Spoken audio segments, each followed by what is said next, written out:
that he was going too fast, and that I thought maybe he's going fast because he's not that interested in it, or you know, he wants to move on to the next thing. I don't know. I just was. It was very vulnerable making, but what it did, and this is what Julie and I were saying last week, it meant that we clung together. Julie and I, we were like, okay, we're like those sort of free falling people, you know, hanging together when they jump out of planes, because it was action and then it was the two of us, and we were eyes locked, and we were just willing ourselves to, you know, get something right, so that if he did say he was moving on, at least we got it right.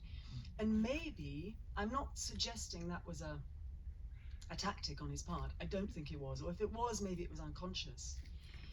I think it gives it this real sense of the way in which these two people are relying on each other. We were listening to each other so keenly, and really replying to each other so keenly. And yeah, but we were kept in that vulnerable state from start to finish. And maybe it was his genius. I mean, I'm not going to say it wasn't, but it did mean that we were never ready. I don't know. Maybe it's a good thing.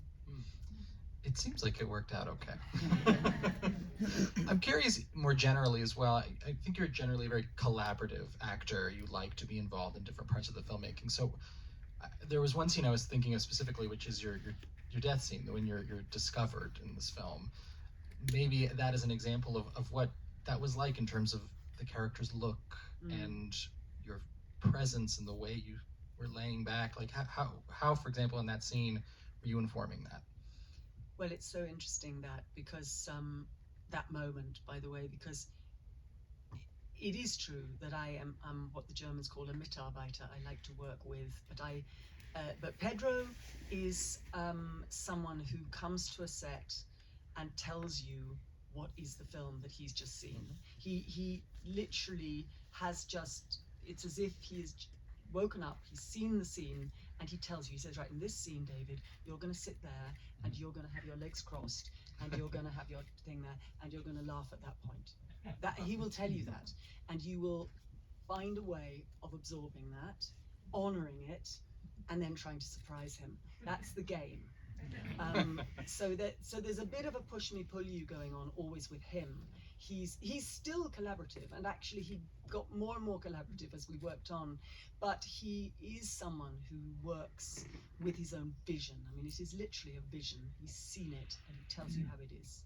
He doesn't tell you sort of what he wants, he tells you what you do. But the thing about the death, the design of the death scene is very funny, because when we made the human voice, we went to Venice with the film in COVID, and it was just like, it was the September of that year when almost nobody went to Venice. There wasn't really an audience at Venice. I don't know if you went that year, but it was a very... I know about it. I did. Most of us did not go. Very strange. And all sorts of things that normally happen didn't happen. Like, for example, you know, I couldn't borrow any clothes to go, so I just literally found a Hyder Ackerman man suit and it didn't really fit, and I put it on and went to the press conference. And Pedro loved the color of this suit, and I think it even sort of informed the narrative. I mean, I think he almost started with that. A woman takes her own life in a bright yellow suit. It was like there. And then he worked backwards. And he said to me when we came to prepare, he said, and you will be wearing, when you do take your own life, you will be wearing that yellow suit that you wore in Venice. And I went, Pedro, it didn't even fit. I want that suit, I want that suit. So then Bina Daedler, our brilliant costume designer, found a better yellow suit, but it was exactly the same yellow. He was so yellowy green. It was exactly that tone. Wow. And we provided many different ones. He went, no. It's like a sort of fairy tale looking for the perfect pair of shoes. Wow. And so he was very clear on that. And I don't know, I have to say, I think we sort of dreamed up the whole positioning together. I had recently watched Mishima again, which is a favourite film of mine. The whole idea of the sort of orthodoxy of how you prepare for a ritual suicide was something that we talked a lot about.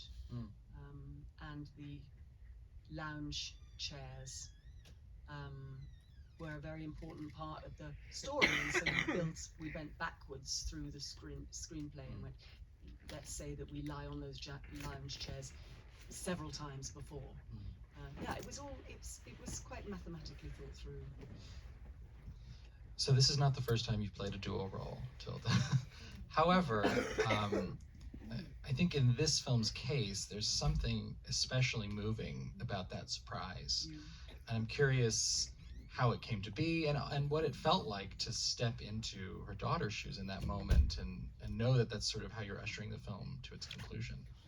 It's really interesting, that one, because the last film I'd made was The Eternal Daughter, Joanna Hogg's film, in which I play a mother and a daughter. Both brilliant film, by the way.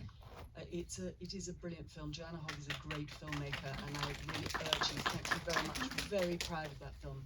And so I'd already spent a lot of time thinking about the whole question of where does your mother end and you begin.